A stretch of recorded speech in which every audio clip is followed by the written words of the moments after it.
Bharatiya Janata party चुनाव से पहले कई प्रदेशों में जहां एक तरफ मजबूती करती दिख रही है, तो वहीं दूसरी तरफ तमाम एजेंसियां विपक्षी नेताओं के यहां ताबड़तोड़ कार्रवाइयां भी कर रही हैं। कुछ ऐसी ही कार्रवाई एक बार फिर सामने आई है और ये कार्रवाई किसी और ने नहीं बल्कि प्रवर्तन निदेशालय इन्फोर्समेंट डिपार्टमेंट ईडी ने की है। इस कार्रवाई में पहली बार चार्जशीट में प्रियंका गांधी वाड्रा का नाम शामिल कर लिया गया है, जो कांग्रेस को परेशान और हैरान कर रहा है। पूरा मामला परत दर परत आज अपनी इस रिपोर्ट में हम खोलेंगे, लेकिन इससे पहले जरा फ्लैशबैक में चलना होगा। मामला है सन 2006 का। फरीदाबाद में 5 एकड़ जमीन को लेकर ईडी ने मनी लॉन्ड्रिंग एक्ट के तहत प्रियंका गांधी वाड्रा का नाम चार्जशीट में शामिल किया है।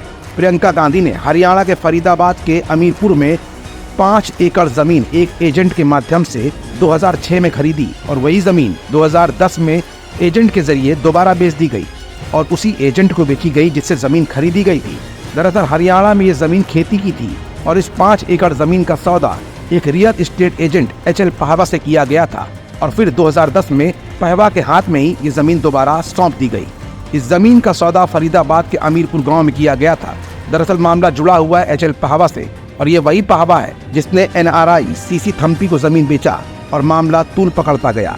कारोबारी CC थम्पी के संबंध हथियार डीलर संजय भंडारी से भी थे। कहीं न कहीं संजय भंडारी को भारत सरकार की तमाम एजेंसियां मनी लॉन्ड्रिंग एक्ट और इकोनॉमिकल क्राइम के साथ साथ इंडियन ऑफिशियल सीक्रेट एक्ट के तहत भी ढूंढ रही हैं। फिलहाल संजय भंडारी ब्रिटेन भाग चुका है। इस पूरे मामले को लेकर अब प्रियंका गांधी वाड्रा का नाम ईडी ने चार्जशीट में शामिल कर लिया है। यही वजह है कि लोकसभा चुनाव के ठीक पहले प्रियंका गांधी वाड्रा पर अगर कार्रवाई होती है तो कहीं न कहीं कांग्रेस के लिए तगड़ा झटका भी होगा और भारतीय जनता पार्टी को एक और मौका मिलेगा कांग्रेस की एक और कारगुजारी खोलने का। SKD न्यूज के लिए शिखर गौतम के साथ तुषार शर्मा की रिपोर्ट।